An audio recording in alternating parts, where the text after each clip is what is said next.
Precision Neuromuscular Therapy has been teaching high-quality seminars for over 20 years across the country. Founded by Doug Nelson, PNMT uses problem-solving skills and precise treatment options to get powerful results for your clients. PNMT seminars focus on honing your assessment and palpation skills to precisely target the source of your client's pain while understanding the why behind the what. Meet us in a hands-on seminar or online in the PNMT portal and let us join you on your learning journey. Learn more at pnmt.org. At Heights Retreats, massage therapists build stable and meaningful careers rooted in wellness and care. A place where therapists are dedicated to delivering exceptional care to the guests, not to filling their schedule. Heights Retreats care deeply about their therapists, our profession, and wellness itself. Grow with Heights as they evolve into a wellness-driven future. Visit heightswellnessretreat.com for more information.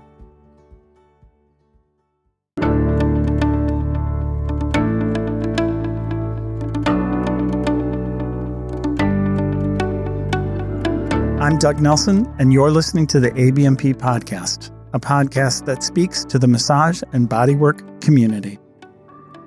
Last week, one of my clients said this: I wish I could be in your head, feeling what you feel, and seeing in my head what you must be imagining in yours. And boy, I thought that was such an interesting statement. And really, when you think about it, we as therapists, when we're palpating, we close our eyes, we kind of look like we're lost in another world. And I'm sure clients think, what the heck are they thinking about? What are they feeling? Wouldn't it be cool to step inside that world?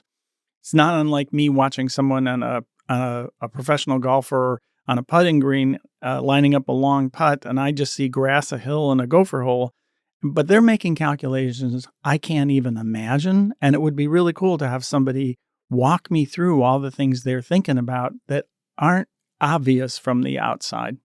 But in responding to that person, I said, what I'm doing is the original digital imaging.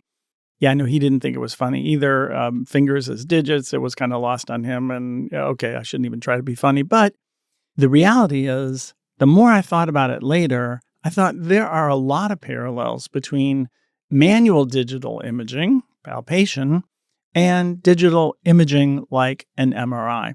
And that's really what I think we could explore today in this podcast, are the parallels between those two. Both have incredible strengths, but they also have a shadow side. So let's start first with, why would you do it in the first place? And the simple answer is detection. It's the desire to know what cannot be known by external means. Without that, you just end up wondering what's happening underneath there. The MRI, which, by the way, was invented right here. I live in Champaign, Illinois, where the University of Illinois is, and that's where the MRI was invented. The MRI allowed physicians to see things that an X-ray could never reveal. This was a game changer in healthcare. But to be clear, new technologies create new challenges. Because they're new, the implications of what is perceived are not always fully understood, and there's a long history of this. It usually takes a little while to feel like, yes, but where does this all fit in the scheme of things? And there's a rush to swing the pendulum too far in any direction, but it always resets toward the middle. Similarly, with palpation again reveals what cannot be ascertained by other means. And that's represented by the number of clients who come to us just hoping to discover what in the world might be causing their pain. And let's say if they present with leg pain and you ask them about that, it's like, I don't know, my leg hurts. But with careful, thoughtful, and thorough palpation, both you and they discover, oh, it's not the whole leg, but it's like these areas that are really the source of the problem. And that's an incredibly important thing. And that brings us to one of the big advantages of both an MRI and palpation, which is external validation. For the MRI, it's validation through visual means. For palpation, it's validation through touch. So what drives most of the use of an MRI is the search for something that explains why a patient is experiencing the symptoms they do.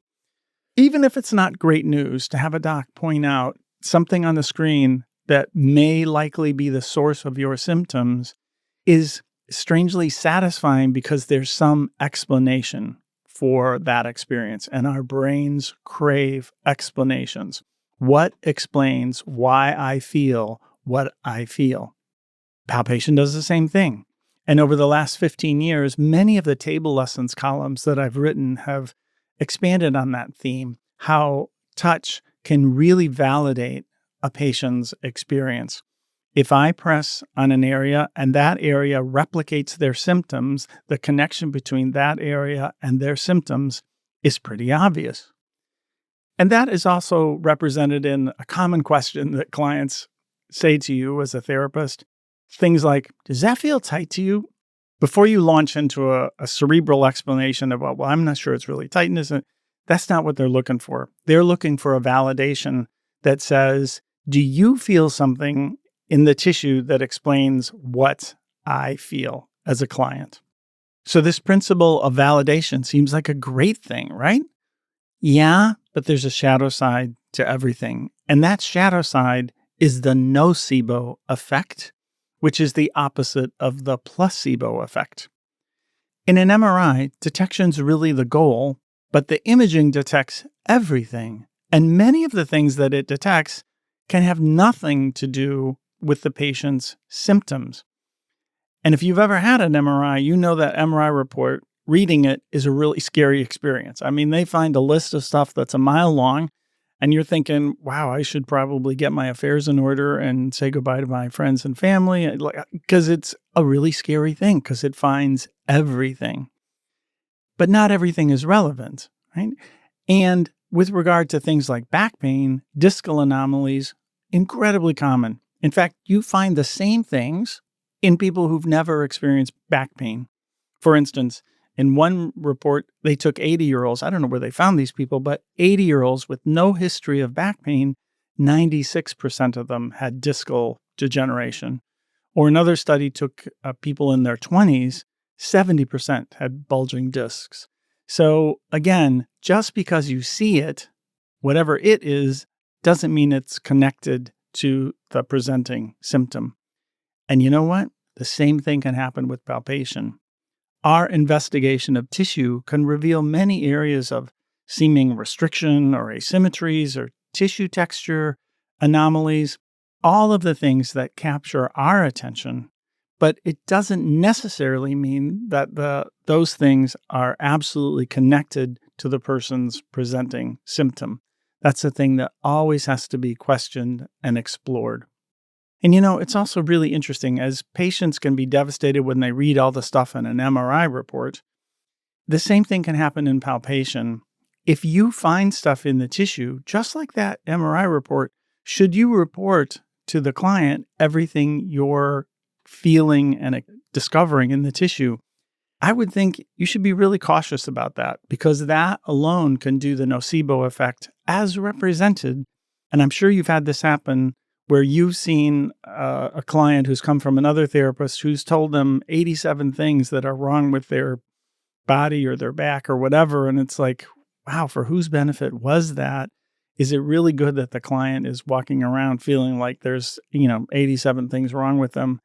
You got to be really cautious about that, because what you say, the client will hang on to. And I'm not sure that's a great idea. But this is also an interesting area where palpation has a distinct advantage over imaging. Because, as I tell my clients, I know what I feel, but I don't know what you experience. Even with decades of experience doing this work, I would never trust completely my palpation without verification from the client that this area is important to them. That's really, really fundamental concept. I think back to my time with Dr. David Simons and Travell, and at one point I asked Dr. Simons, how do I know I'm in the right place? Although I didn't ask it that simply, because I was in total awe of this person, and it's embarrassing to think how I phrased the question, but that was the essence of it. And he just looked at me and he said, the patient will tell you. And you know what? He's right. So I think that's a really, really important thing, that a client knows that they must report to us what they are experiencing. The other thing, this kind of the second step here, is detection is the first step, but the next step is interpretation. MRI results really depend on who reads that image. The image is part of the story, but if 5 different physicians read the MRI, are they all going to come up with the same conclusion? And boy, my experience over the years is that is not necessarily so. So again, the MRI is the same MRI, but who interprets it and how they interpret it is a very different thing. Again, that calls everything into question. And guess what? The same thing happens in palpation. If you have 5 people palpating the same tissue, is there some consensus about what you feel or not? And I've certainly been in seminar situations where I was the student and I got 5 different opinions, even from the assistants and the instructor. It's like, well, wait a minute. How do I trust this if everybody has a different perception than what is real behind all of this? I have to say now, with my role in the clinic, I'm seeing new clients, but when I'm seeing somebody, there are 2 of my staff, 2 therapists in the room, and I will just call them over and tell them, tell me what you feel in this area. And if all 3 of us with no verbal confirmation are coming up with the same thing, the accuracy rate then is probably high. And there's another paradox in all of this, is that palpation can only be learned by doing it, not by reading about it, not by, listening to an audiobook about it. It's really important in the beginning. All the great teachers have talked about this. You have to trust what you feel. And that takes time and really good guidance. And just pressing harder is not going to help, right? You have to learn to sharpen and amplify your senses and trust. And if you constantly doubt yourself, you'll never improve. You'll never get anywhere. The paradox is, once you kind of build your competence level, that's when you really begin to realize that palpation can also be deceptive. And that's when you need to start questioning yourself. So in the beginning, it'll be the impediment. And then after your skills develop, not questioning itself is the impediment. It's really quite interesting.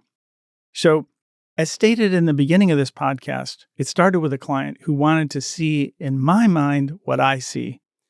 And I think about a table lesson story where one of my clients asked, do you treat by what you feel in your hands or the image in your head? So palpation isn't the whole story, because honestly, when we're treating, if I named a muscle, I bet you have an image in your head of that muscle, and you're going to be led in your palpation, guided by the image you have in that muscle. But many of these muscles, I can show you 7 images pulled off the web, and they're all different. And, accuracy matters. So which image are you going to choose? So the question becomes, where did you get that image? Are you relying on the one app on your phone or the one whatever? That can be a problem. And human anatomy, person to person, is really variable. If you've ever done cadaver dissection with multiple cadavers, one group that I was in, there were 12 or 16 different cadavers. And we would go from one to the other, to the other, to the other. And you see, oh my goodness, there is incredible variation. So there's a whole lot of approaches to this, and I've done this in seminars using muscle engagement and showing people just picking a muscle and showing 3 variations just in the class. And it's interesting to see people's therapists' eyes light up like, oh, I can't just trust what I saw in my favorite anatomy book. Here are 2 more possible pitfalls with palpation. One thing is the tendency toward confirmation bias. And I'm sure you've maybe met therapists like this, that if it's back pain, it's got to be the whatever muscle, right? And you find what you look for. That can be a problem. It's really hard to keep your mind open and just examine things without the, I'm sure I'm going to find whatever, right? Because again, If you believe that, you will find whatever you look for. It doesn't mean that that's actually the problem. And just because you've seen 4 clients who had this muscle involved in such and such a condition doesn't mean that client number 5 is going to present in the same way. It's really hard to keep your brain open to those sorts of things. Or another kind of variation on this is client will demonstrate a movement that they struggle with, and I'll see a therapist mimicking that same movement to see where they feel it, with the assumption that those 2 anatomies are exactly the same. Au contraire, right? The client's anatomy and your anatomy are not the same thing. So just because you feel it somewhere when you do it doesn't mean that's what they're experiencing, right? It's tempting to do that, but it can be very deceptive. In summary, imaging and palpation, at their best, tell you what is, but they don't reveal how you got there. It's like you're struggling financially and you go to an accountant and they look at your bank statement and say, well, I know why, because you don't have any money in your account. It's like, I knew that all by myself, and I don't need to pay a professional. What I'm interested in is, how did I get here and how do I get out of here, right? So palpation and MRIs, it's like a snapshot, but it's not a movie. It's not a process. That's a whole different ballgame, a whole different set of skills. One person, Viola Fryman, a doctor of osteopathy, I loved her analogy. She said that palpation's like visiting a foreign country.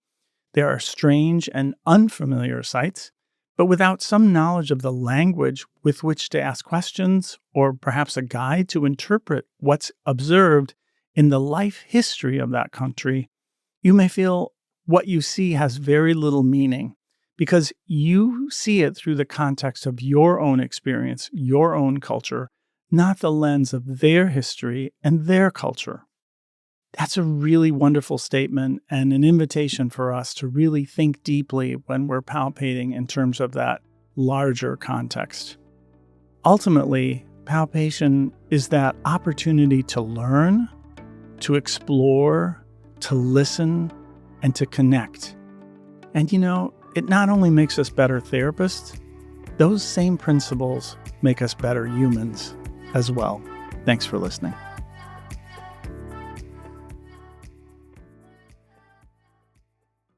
Elevate your bodywork career with Anatomy Train's Structural Integration Certification, ATSI. Discover how to map the pattern and shape the change through inspiring lectures, hands-on body reading, and practical techniques you can use in your practice right away. Join us for ATSI Maine 2026 to 2027, where Tom Myers will personally kick off this transformative professional training. Learn more at anatomytrains.com/ATSI.